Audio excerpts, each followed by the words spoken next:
more inclusive community. It demonstrates how we are working to ensure that programs, services, and facilities are accessible to everyone, in alignment with the requirements of the Accessibility for Ontarians with Disabilities Act, the AODA. So today, I'll share the progress we've achieved over the past year, highlight key initiatives, and outline the priorities that will guide our work moving forward. Our goal remains very clear: to foster an environment where everyone in the Oakville community can participate fully and equitably.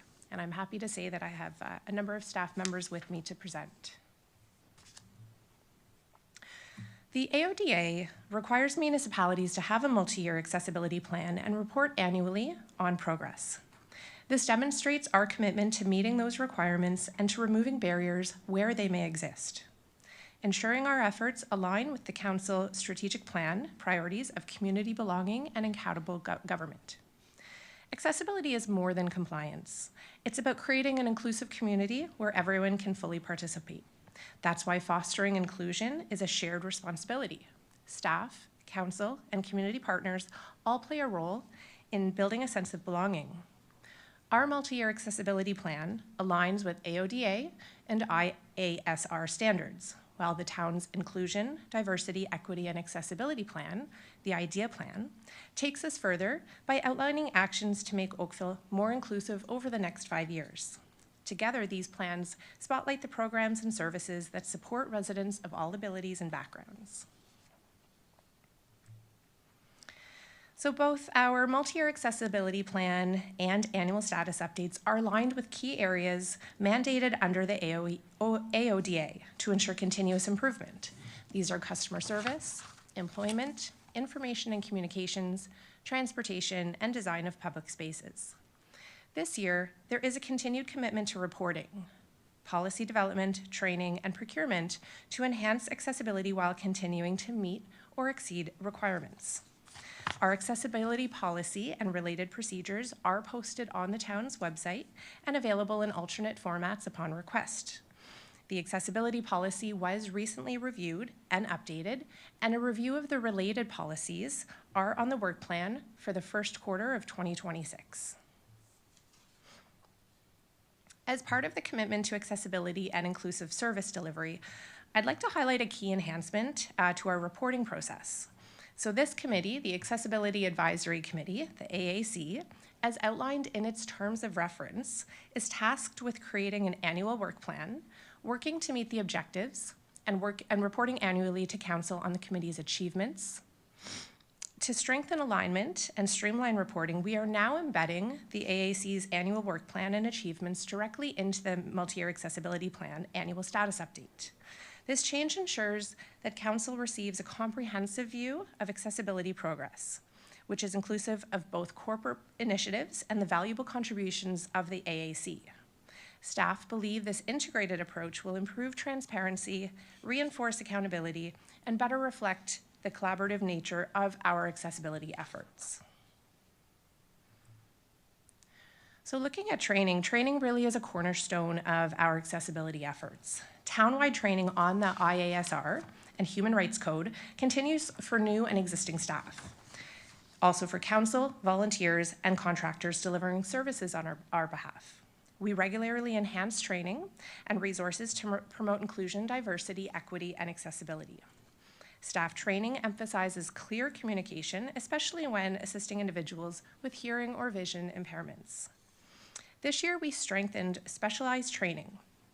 Full-time recreation and culture staff completed autism training through Carey's Place to support inclusive service delivery. We also provided targeted training for swim instructors in the Aqua Adapt program, which I'm very happy to say we have a staff member here today who's able to present on this wonderful program. These efforts build awareness of both known and unknown disabilities, and they aim to foster a culture of belonging across the town. Accessibility is embedded in our procurement practices. The town prioritizes accessible design, criteria, and features in purchasing processes wherever applicable. Suppliers and their staff must comply with the AODA and Oakville's universal design standards as required by our purchasing bylaw. Both the procurement policy and purchasing bylaw are currently under review and updates will maintain compliance with the IASR. Key achievements this year include continued implementation of the purchasing bylaw, adding mandatory accessibility fields into our corporate information system, and providing reference resources for staff. Looking ahead to 2026, upcoming staff training will incorporate accessible purchasing requirements to ensure accessibility criteria are consistently applied. These measures strengthen our commitment to embedding accessibility into all aspects of town operations. The customer service standard ensures everyone can access the town's goods, services, and facilities with ease. As services shift increasingly online, we remain committed to maintaining accessibility throughout this transition. Staff across the organization continue to engage with the community, listen to feedback, and explore innovative ways to enhance accessibility. Our accessible customer service procedure is regularly reviewed and will be included in the review of a number of procedures, as I mentioned, in 2026. We've also expanded tools and technologies to improve customer service and experience, such as hearing assistive devices and universal signage. And we continue to monitor emerging technologies. And finally, the IDEA principles are embedded in this approach. Staff completed inclusion lens training and participated in sessions to strengthen cultural competence and foster belonging. Departments continue implementing actions from the IDEA multi-year plan, ensuring inclusive service delivery for all. So I am now pleased to introduce Brett McNally, Web Coordinator with Communications and Customer Experience, who will share some further updates.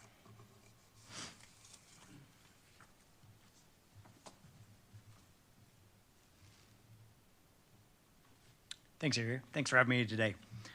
The Information and Communication Standard is one of the key components of accessibility of Ontarians with Disabilities Act.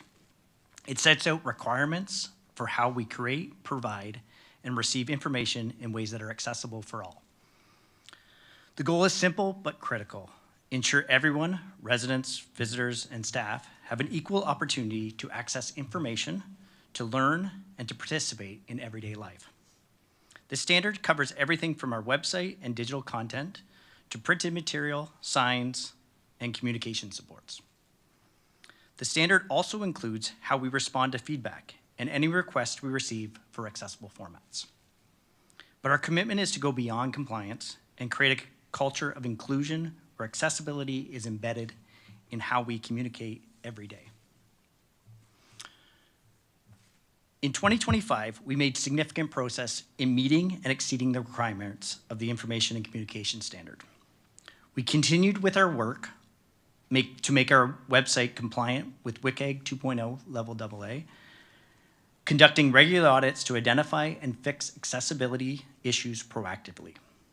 We reviewed several online documents and remediated a number of PDFs to ensure they meet accessibility standards. To build our internal capacity, our staff involved in digital customer experience and document creation received accessible PDF training. We improved how information about accessible spaces and amenities at town facilities is shared with the public by enhancing the interactive accessibility map, making it easier for residents and visitors to find accessible features at town facilities.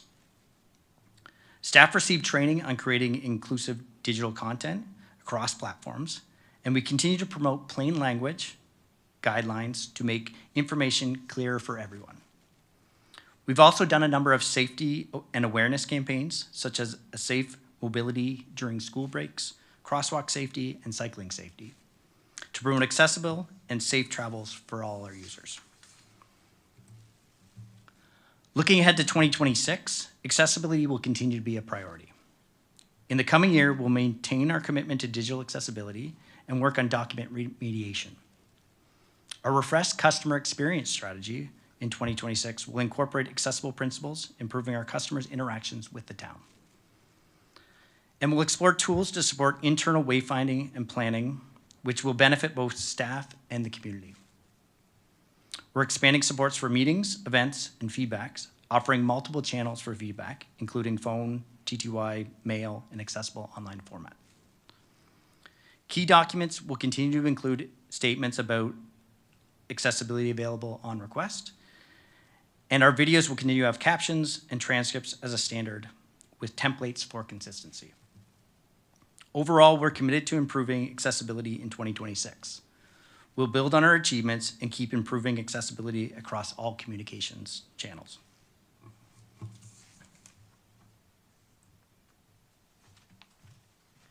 Thank you, Brett.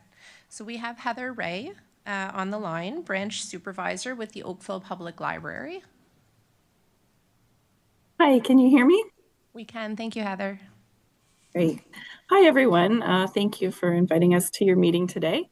Oakville Public Library continues to prioritize accessibility and inclusivity for all customers. We maintain partnerships with CELA, which is the Center for Equitable Library Access, and Bookshare in order to provide alternate formats for customers. We also offer cognitive care kits to support individuals at different stages of dementia. Delivery by mail remains a key service for customers who are unable to visit in person, and staff training ensures that employees can recommend appropriate formats for those with print disabilities. Our public computers also include accessible features to support usability for all. In 2025, OPL introduced a pilot multisensory room at the Woodside branch. Developed with experts and evidence-based research, this initiative enhances experiences for customers with sensory differences. Specialized training for staff and leadership ensures confident, informed service delivery. Some of the features of the room, which can be viewed on this slide, include a bubble tube, a fiber optic tail, beanbag chairs, an infinity mirror, a forest window, and a sensory glow cube. In early 2026, this room will be bookable by members of the public for use. Thank you.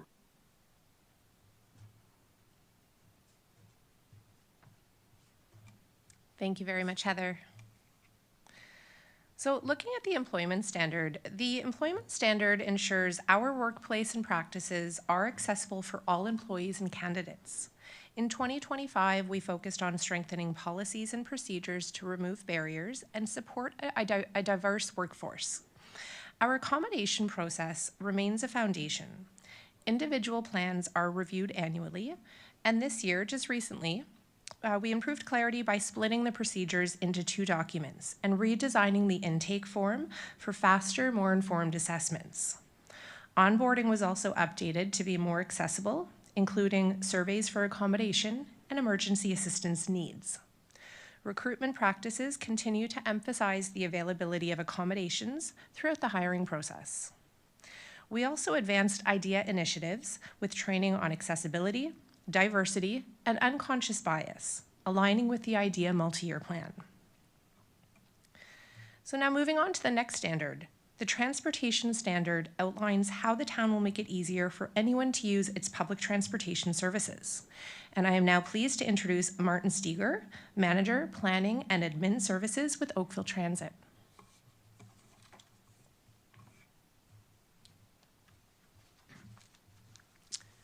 Thank you for having me. Oakville Transit continues to lead in accessibility through our annual accessibility plans and annual transit service plans, ensuring coordinated progress across the town. The development of these plans involves extensive community engagement, including consultations with key stakeholders such as accessibility groups.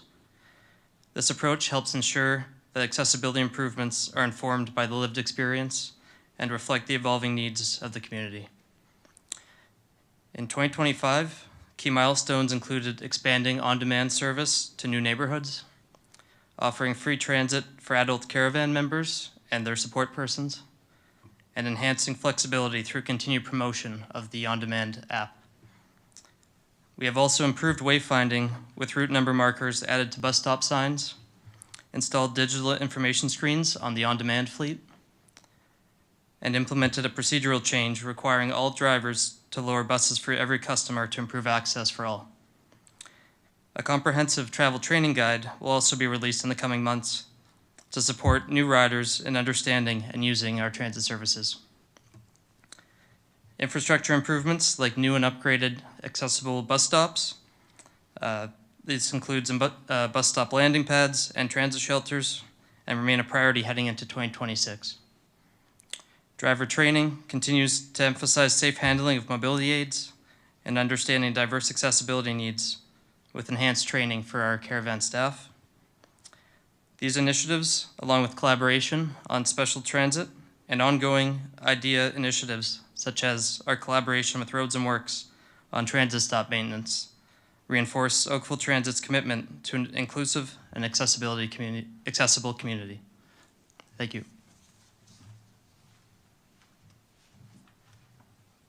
Thank you, Martin. Okay, so staying on the transportation standard, I'm happy to speak to the transportation master plan, which was approved by council just this October. It sets the path for an inclusive, accessible transportation network through to 2051.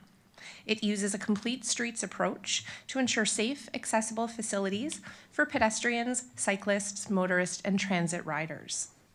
This year, we advanced accessibility through programs like the Neighborhood Traffic Safety Program and Pedestrian Safety Program, introducing new guidelines and crossing controls. Key initiatives included planning for accessible streetscapes in Bronte and Kerr Village, and continuing the work on the townwide parking management study to meet diverse mobility needs. Collaboration with this committee remains central, and a review of the accessible parking program is planned for 2026. These efforts reinforce our commitment to safe and inclusive transportation for all residents. And I am now happy to introduce Barbara Smith, Project Leader, Facilities.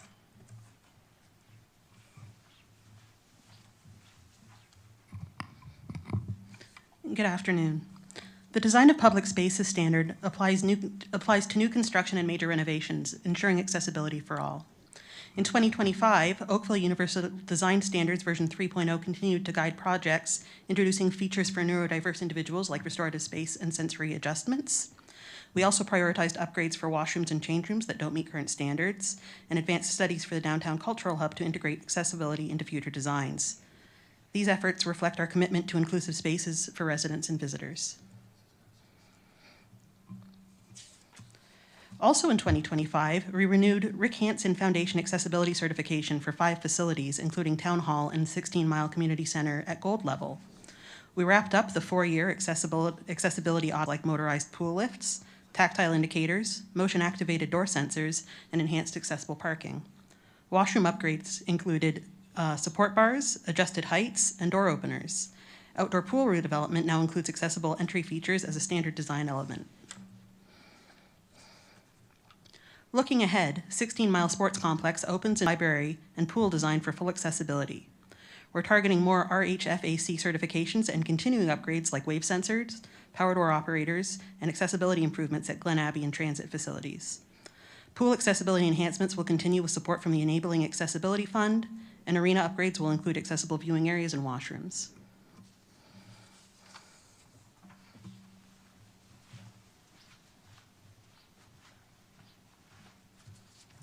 Thank you, Barbara. So we're going to continue on with the design of public spaces.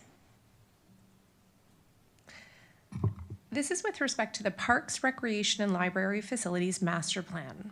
This plan, once again, reinforces our commitment to accessible infrastructure and programs.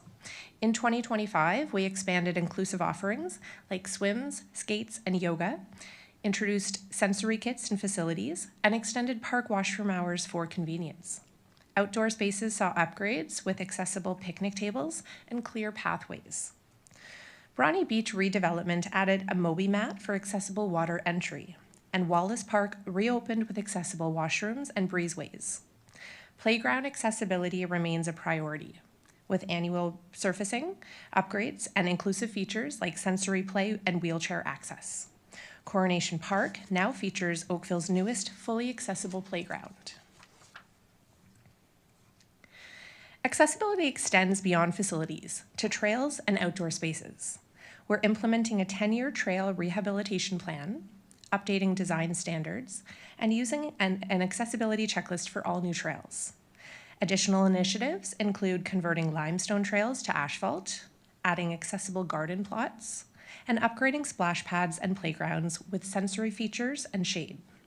We're also improving pathways lighting, and seating along beaches and parks. Along beaches and parks, and collaborating with facilities and parks teams for covered seating.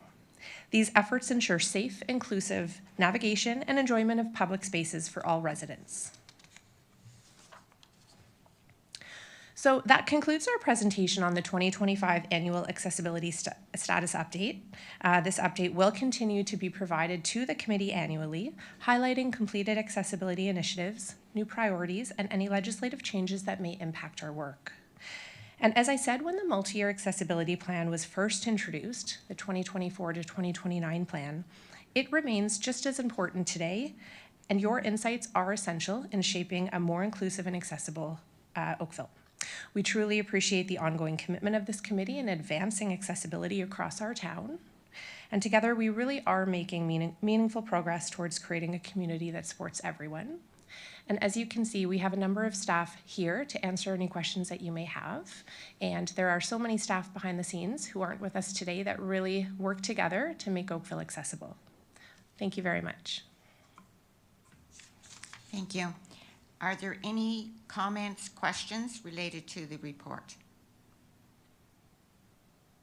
Good afternoon. Hi. If you don't mind, I do have a couple of comments regarding transportation for accessibility, specifically for caravan, if that's okay. Yeah. Through you, Chair, we can bring up Martin from Oakville Transit to address any questions. Thank you.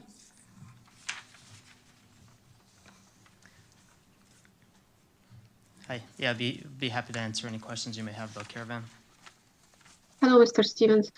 I've noticed with the new changes since last year, actually decline or I must say, with the new changes on demand, it actually caused issues and problems to people with disability or people who rely on the caravan service. And that's not just coming from me. I lived during my recovery in 2 retirement homes. So I have a lot of people that actually with disability or they use the caravan in particularly. With the wait time now, because it's on demand and you can add more trips into the services and on any trip, and it's required a trip to go to the hospital, for example, or anywhere between just 10 minutes, right? The time now is, we have to give, regardless if it's going to take an hour and a half or not, it's actually requested to give an hour and a half for each appointment. That's like just from Town Hall, for example, it used to be 3 buses that would be going up Trafalgar. One of them would go straight to the hospital. That's been canceled. So to go from Town Hall to the hospital, you have to require 2 buses.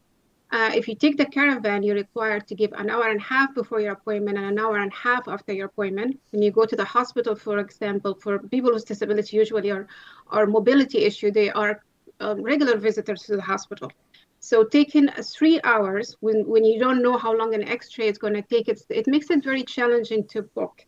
Long story short, I just want to give you an insight from what I noticed. A lot of us right now are going to other ways, to find other ways to get to our appointment because of actually the new changes and on demand.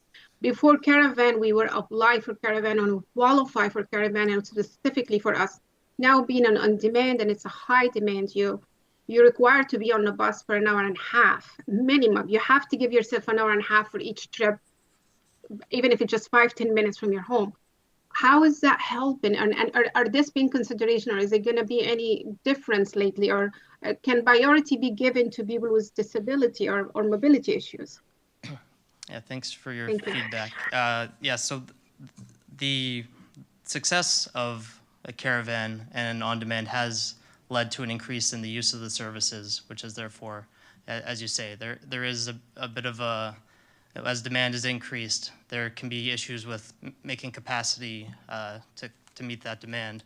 The parts of your questions I will not be able to answer, as I would have to get back to you on those and talk to our on-demand team. But I can say that from here at Town Hall to the hospital, you're correct, it is now 2 buses that you have to take, but the service has increased substantially on those routes. So just in the past year on Trafalgar, which is our Route 1, service has increased from every 30 minutes to now it is every 10 minutes. And that is the same at on Dundas, our Route 5 is also increased from 30 minutes to 10 minutes. And so even though it does require those 2 buses, the intention is that the service is occurring much more frequently and at a more rapid pace since it is more in a straight line, and the connections would occur seamlessly at Uptown Core. So with that and with increases in service ongoing, with those improvements, that is the goal, is to be able to actually increase the capacity of the system and increase the speed of the system that way. Thank you for taking the time to answer. Actually, for my personal experience, just Mr. Stevens, just to know, actually the two buses don't line up together all the time. And one incident I went and it took me over 2 hours from town hall to get to the almost town hall to get to the hospital, because for some reason bus one was delayed somewhere, and I was waiting. I was speaking to the supervisor standing there because we had to wait for over half an hour for the bus to come. So the two buses schedule don't line up together. And the reason I'm bringing this up is the fact that it's not really the public transportation as much, but actually how it's impacting people with disability. It's very difficult for us, especially when we are using a power wheelchair. You are limited with how long you can be outside, especially if the cold weather, it eats up the battery faster. So having a trip that's 10 minutes, it takes me now an hour and a half. That's a requirement, and sometimes it exceeds that. With the new buses, with the electric new buses, it only takes one wheelchair. So versus the older buses, it can take two or sometimes three. So I'm hoping that there just be a bit of changes with consideration to people who use the service rather than just on demand. People on demand have the options to use a car, an Uber, a regular transportation. People with mobility issue that are required that rely on the handy van or the mobility devices are required to only use this. We don't have much option. So I just hope there will be a changes. Maybe just it's fine. We can share the services, but maybe priority will be given to people who are require that use of that particular bus, for example. Yeah, thanks for your feedback. I'll definitely bring that back to our on-demand team, and there is a ongoing review of our on-demand services, and a survey was done as well in the past few months, and so this is something that is being constantly looked at, and I'll make sure that this feedback is incorporated into that review as well. Perfect. Thank you so much. Thanks. Thank you. Are there any other questions or comments? Okay, thank you. I just have one question with respect to, and it's a general question about mechanisms for feedback from the public. In interest of the public, how do they give feedback on the accessibility? I do know that there is like a Service Oakville, a site in that, but generally speaking, is that the best way for them to give feedback? I've had some personal experiences where people have given feedback to me about different accessibility issues, and I have directed them to the town, but is that the best way? And is it, I'm doing this mainly as an interest so the public can know where they give this. How do they give this feedback?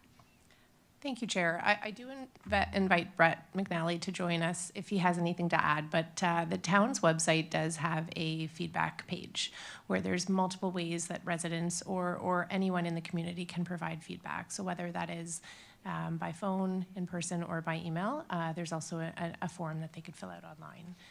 Brett, if you'd like to add anything else, please do.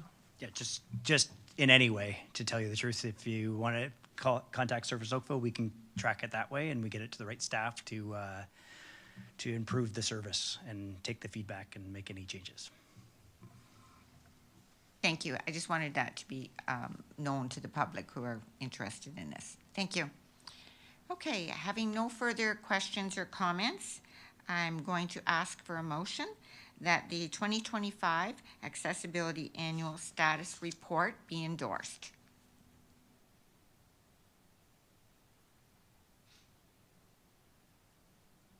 Karen, thank you. Moved by Karen, thank you.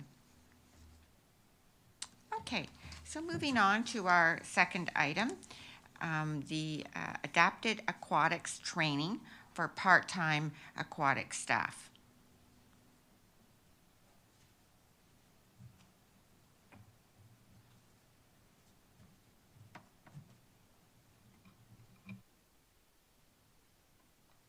Okay, good afternoon, everyone. My name is Braden Curran, and I am an aquatic coordinator with the town's Recreation and Culture Department. And it's my pleasure today to share with you some highlights and successes from our recent Adapted Aquatics training initiative for our part-time aquatic staff.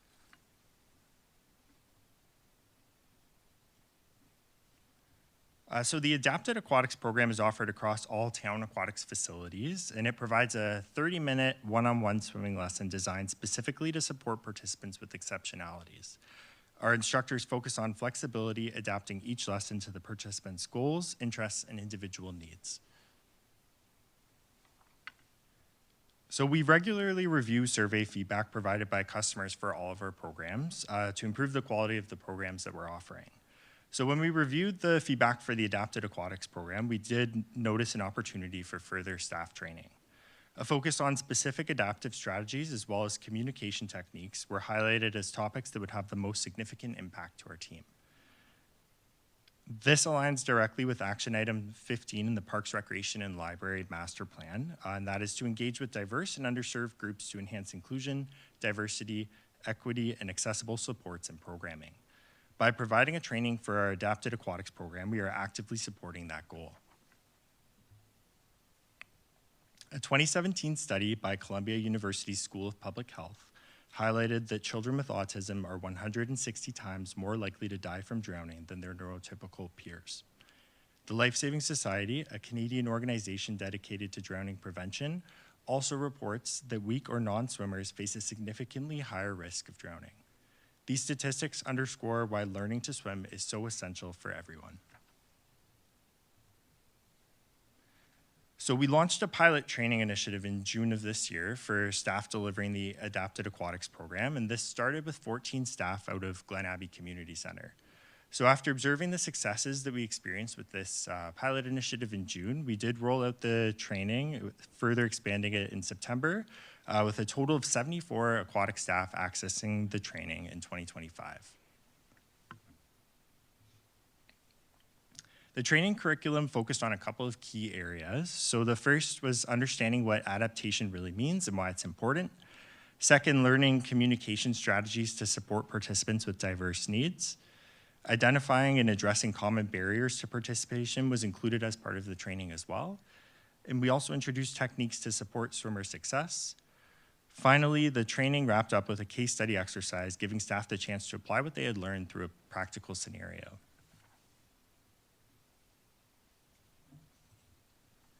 So we've continued to monitor our customer feedback, and since delivering the training, we've seen a noticeable increase in positive comments. So I've included just a couple of examples here. My son's instructor was really amazing and helpful. Thank you for all the support across this entire term. Cannot say enough good things about the instructor. He was so patient and kind with my daughter. Instructors are great, very patient and connected very well with my son. Along with these comments, we've also seen a 100% increase in 10 out of 10 instructor ratings, as well as program experience ratings on our surveys for the AquaDAP program specifically. We will continue to review feedback from customers and refine our training approach to continue to improve our program quality. Feedback was also collected from our staff to gain their insights on improvements we can make to future trainings. 100% of staff reported increased confidence levels to deliver the Adapted Aquatics program post-training. The positive receipt of the training by our staff was translated into real benefits for program delivery and the participant experience as well.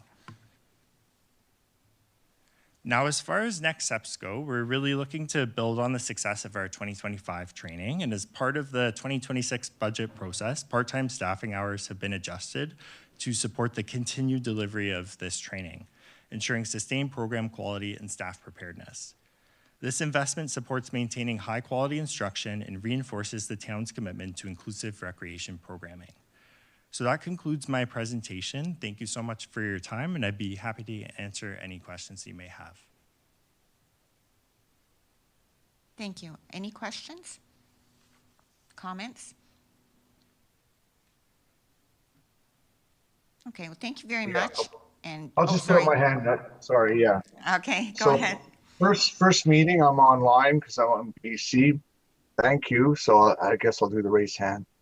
First, compliments. I think this has so many attributable benefits beyond student and instructor. This really goes far out, but I'm kind of curious about a couple of things. One is you mentioned from the Glen Abbey pilot project, you had noted some success. And I'm kind of curious what metrics, what did you consider as success from that model that would have translated into this program? What were the things? Was it the feedback? Was it the attendance? Was it the staff not quitting on you the first day? What was it? Absolutely. Through the chair, thank you for the question. So we were really closely reviewing the feedback that we received from customers at the end of the program. So looking at the program experience, which is one of the indicators that they referenced there, as well as the instructor rating. So we did note many improvements in those areas.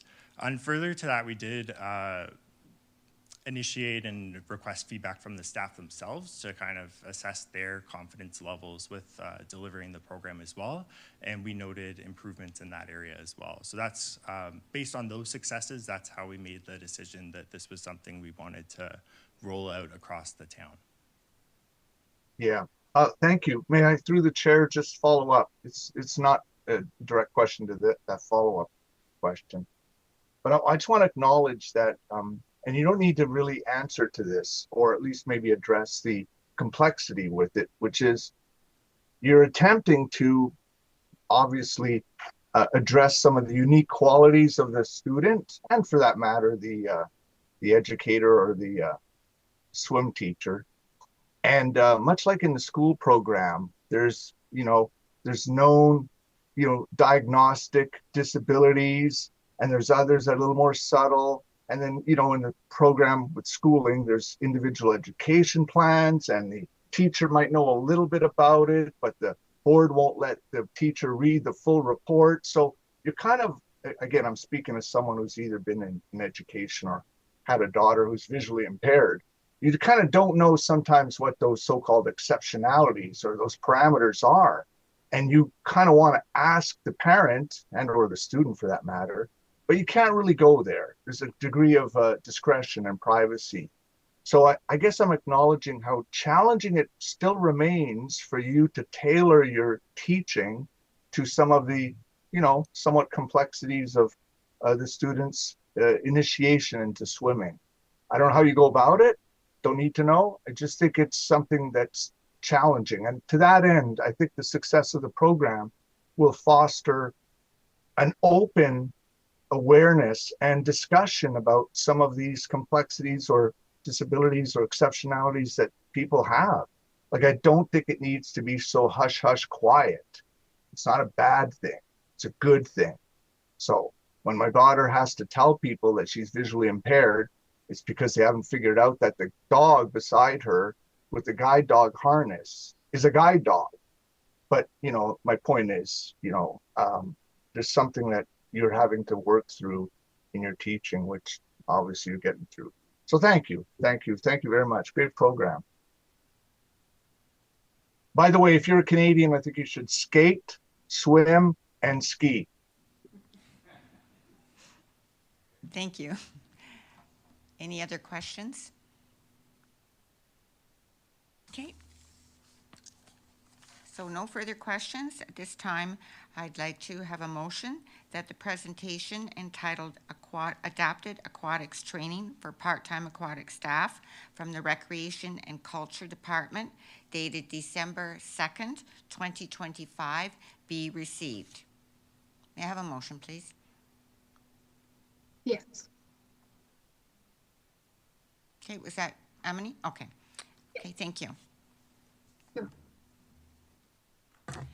Okay, so the above recommendations that we've just received and approved and endorsed, they've been approved by this committee, and they will be presented to council through receipt of the meeting minutes. In accordance with the committee's terms of reference, any advice or recommendation that requires action or implementation by the town staff must be approved by town council. And unless separated from the minutes by a motion from a council member, The recommendations are acknowledged as advice to council, but not deemed as formal directives to staff. Okay, now we have 4 information items. And first I'd like to ask, does the committee have any questions or comments on these information items?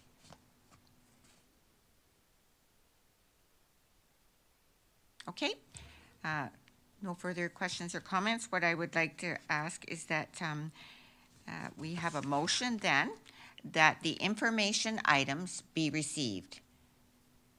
I have a motion, please. Yes. Me again. Okay, thanks, Emily. Okay, so that concludes the agenda items for our meeting today. So the next meeting that we have scheduled will be for Thursday, March the 12th, 2026. Can't believe I'm saying 2026. It will be here at the Oakville Municipal Building in this council chamber at 4 p.m. So I want to thank everybody. And before I leave, we close up, I want to also extend much thanks and appreciation for the support that this committee receives from the town staff and from the staff that continue to give us updates and reports during the year. So thank you very much for all this work during 2025 and look forward to 2026. Thank you. Absolutely. Happy holiday and happy new year to everyone. Thank you. Okay, the meeting is adjourned.